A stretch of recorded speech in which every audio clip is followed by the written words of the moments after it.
नमस्कार दोस्तों। हर सफ़र हमें सिर्फ नए शहर नहीं दिखाता, कभी कभी वो हमें खुद से भी मिलवाता है। मसूरी के यादगार 2 दिन बिताने के बाद आज हमारी उत्तराखंड जर्नी का डे 3 शुरू हुआ।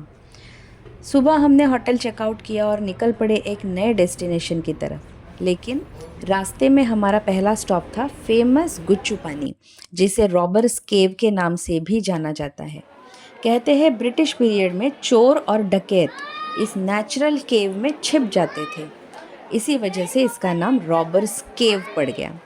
यहाँ एक नेचुरल स्ट्रीम केव के अंदर से होकर बहती है, जो इसे और भी फैसिनेटिंग बनाती है। ठंडे पानी में चलते हुए और केव के बीच से गुजरते हुए एक अलग ही एडवेंचर फील हो रहा था। यहाँ कुछ यादें बनाकर हम बढ़ चले yoga capital of the world, that is Rishikesh की तरफ। हमारा अगला डेस्टिनेशन था त्रिवेणी घाट। ये वही पवित्र स्थल माना जाता है जहाँ गंगा, यमुना और अदृश्य सरस्वती का संगम होता है। ठंडे और साफ पानी में डुबकी लगाते ही मन में एक अजीब सी शांति महसूस हुई। कभी कभी कुछ पल ऐसे होते हैं जो कैमरा में कैद नहीं कर सकते। गंगा जी के किनारे बैठकर प्रार्थना करना उन्हीं पलों में से एक था। उसके बाद हमने वहीं बने म्यूज़ियम का विज़िट किया। म्यूज़ियम में गंगा अवतरण की कहानी, इस क्षेत्र का इतिहास और यहाँ की विकास यात्रा को बहुत सुंदर तरीके से दिखाया गया था। और फिर आया एक अनएक्सपेक्टेड सरप्राइज़, केदारनाथ यात्रा का वीआर एक्सपीरियंस।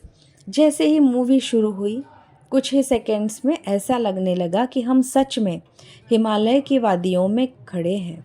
थोड़ा स्नैक्स और चाय का मज़ा लेने के बाद हम पहुंच गए जानकी सेतु। उस दिन हवा इतनी तेज़ चल रही थी कि खड़े रहना भी मुश्किल था। हमारे प्लान में लक्ष्मण झूला और राम झूला भी थे, लेकिन ऋषिकेश का ट्रैफिक उस दिन और ही मूड में था। तो थोड़ी शॉपिंग करने के बाद हमने हरिद्वार की तरफ बढ़ने का फ़ैसला लिया और इसी तरह हमारा डे 3 कंप्लीट हुआ। अगली सुबह हरिद्वार और गंगा किनारे उगता हुआ सूरज, सच कहूँ तो पूरी ट्रिप के सबसे शांत और सुकून भरे मोमेंट्स में से ये एक था। सुबह सुबह हम गंगा स्नान के लिए घाट पर पहुँचे। सूरज की पहली किरणें पानी पर पड़ रही थी, ठंडी हवा चल रही थी और हर तरफ एक अलग ही पवित्रता का एहसास था। कहते हैं माँ गंगा भगवान शिवजी की जटाओं से पृथ्वी पर अवतरित हुई थी, और जब आप अपने हाथों से उस पवित्र जल को स्पर्श करते हैं तो लगता है जैसे जीवन की भाग दौड़ कुछ पल के लिए रुक गई हो, जैसे मन को वही शांति मिल गई हो जिसे हम इतने समय से ढूंढ रहे थे। उस पल एक ही बात महसूस हो रही थी, कुछ सफ़र मंजिल तक पहुंचने के लिए नहीं, बल्कि अपने अंदर की शांति तक पहुंचने के लिए होते हैं। गंगा स्नान और एक हेवी ब्रेकफास्ट के बाद हम पहुँचे देवी मनसा के मंदिर में। देवी मनसा के मंदिर तक जाने के लिए वापस रोपवे का यूज़ किया था। वहाँ बहुत ज़्यादा भीड़ थी, लेकिन दर्शन अच्छे से हुआ। मसूरी की ठंडी वादियों के बाद अब धूप काफ़ी तेज़ लग रही थी। हम निकल पड़े थे जिम कॉर्बेट की तरफ, और हरिद्वार से जिम कॉर्बेट का रोड जर्नी भी काफ़ी लंबा था। इसलिए हमने डिसाइड किया कि शाम होटल में ही रिलैक्स करेंगे। होटल का एम्बियंस, ग्रीनरी और पीसफुल एनवायरनमेंट एग्जैक्टली वही था जो हमें चाहिए था, क्योंकि अगले दिन सुबह 5:15 को हमारी सफारी जिप होटल पहुंचने वाली थी। और फिर शुरू हुआ डे 5। सुबह सुबह अलार्म बजा, बाहर ठंडी हवा चल रही थी और हम सब एक्साइटमेंट के साथ जीप का इंतज़ार कर रहे थे। कुछ ही देर में ओपन रूफ जीप आ गई और शुरू हुई जिम कॉर्बेट की एडवेंचर जर्नी। उस दिन का sunrise absolutely breathtaking, mesmerising and awe inspiring था। आसमान के रंग धीरे धीरे बदल रहे थे और जंगल जाग रहा था। सफारी के दौरान एक ब्रेकफास्ट हॉल्ट भी था और वहाँ ऑप्शन बहुत सिंपल था, मैगी, चाय और बिस्किट्स। लेकिन जंगल के बीच वो मैगी भी किसी 5 स्टार ब्रेकफास्ट से कम नहीं थी। जैसे जैसे हम जंगल के अंदर बढ़ते गए, वैसे वैसे मोबाइल और कैमरा साइड में रह गया और आंखें ज़्यादा काम करने लगी। कभी बड़े बड़े सागवान के पेड़, कभी छोटे छोटे वाटर चैनल्स, कभी घना जंगल, कभी खुला ग्रासलैंड, और इन सब के बीच हमारे गाइड की इंटरेस्टिंग स्टोरीज़। उन्होंने टर्माइट्स के बारे में बताया, फॉरेस्ट इकोसिस्टम के बारे में बताया, लोकल लोग जंगल के साथ कैसे जीते हैं और जंगल उनकी कैसे मदद करता है। यह सब सुनना भी उतना ही इंटरेस्टिंग था जितना जंगल देखना। सबसे अच्छी बात ये थी कि हम सिर्फ जंगल देख नहीं रहे थे, हम जंगल को समझ रहे थे। और कुछ मोमेंट्स ऐसे भी थे जहां हमने कैमरा उठाया ही नहीं, क्योंकि कुछ यादें रिकॉर्ड करने के लिए नहीं, जीने के लिए होती है।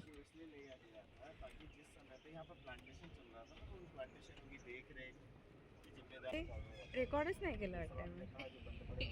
ओके, रिकॉर्ड करना ही भूल गई मैं. Okay, I was just counting कि हमने कौन से बर्ड्स देखे अभी तक.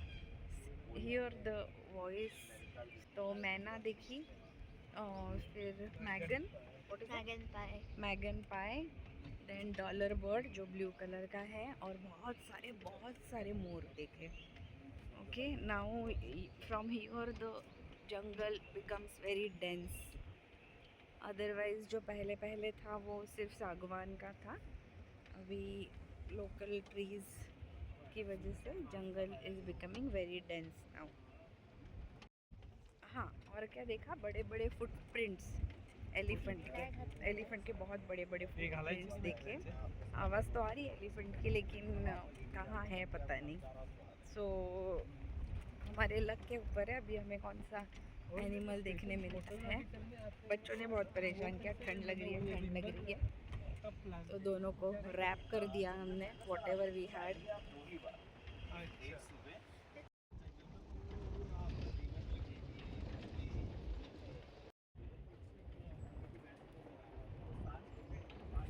साज का पेड़, दीमक, डियर था, स्पॉटेड डियर था, barking deer and spotted deer.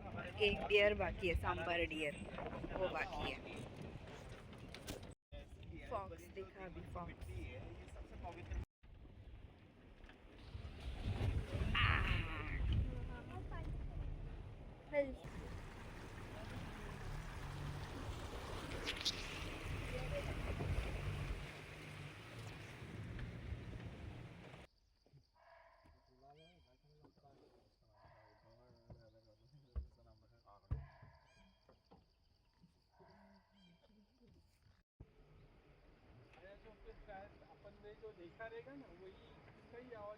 देखिए इस तरीके से निकली है.